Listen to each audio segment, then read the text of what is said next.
Let's do another example on disorganized attachment, and this is the marriage relationship example. And let's remind ourselves of what does disorganized attachment look like in adulthood.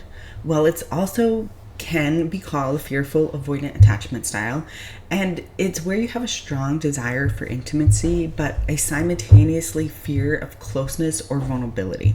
You have difficulty trusting others or feeling safe in a relationship.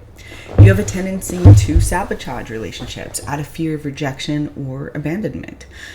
Erratic or contradictory behaviors in relationships, such as intense dependency followed by emotional withdrawal. And you struggle with your emotional regulation. You often oscillate between anxiety and avoidance. And then lastly, you have a difficulty maintaining stable relationships due to unresolved fears and emotional wounds. So let's go into the example. We have a husband who is so excited to surprise his wife with a thoughtful gift because she's been stressed at work. So she's had a stressful week. And so in this type of attachment, how would the wife respond to that? Well, the wife at first responds with appreciation, right? Because that's what we want. We want to show that we appreciate what the other person has done for us. And then, though, she reacts unpredictably. So first she may say, "Wow, thank you," right? And then she might snap and say, "Are you trying to make up for something?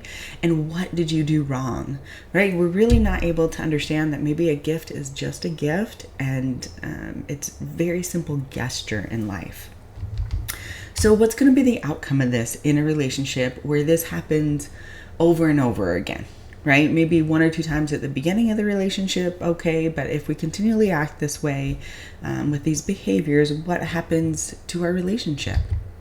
Well, the spouse, and in this case it's the husband, feels confused and emotionally unstable, right? There's no stable ground for the spouse at all. They don't know what to expect from their partner when they do something. So they never know, right, if these gestures will be received with love or with suspicion. And so it creates a very chaotic, unstable relationship dynamic where both partners are struggling with trust and intimacy. And if you hear those words, right, chaotic and unstable, now we know that in childhood with disorganized attachment, we have a chaotic and an unstable childhood as well. And so we're just repeating the behaviors again over and over. And at some point, we hopefully will stop and start working on a more secure relationship and learn how to pause and maybe even ask our partner, is this just a simple gesture?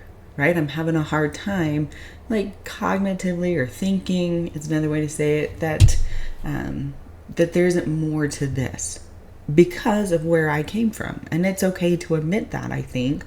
And that leaves the conversation to be opened and hopefully to be able to be reassured by your spouse. And of course, over time, you're going to have to reassure yourself because your spouse is not going to want to reassure you all the time. That gets emotionally exhausting.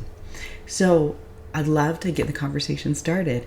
Drop a comment below. Are you in this kind of relationship? Are you the one that is making it disorganized?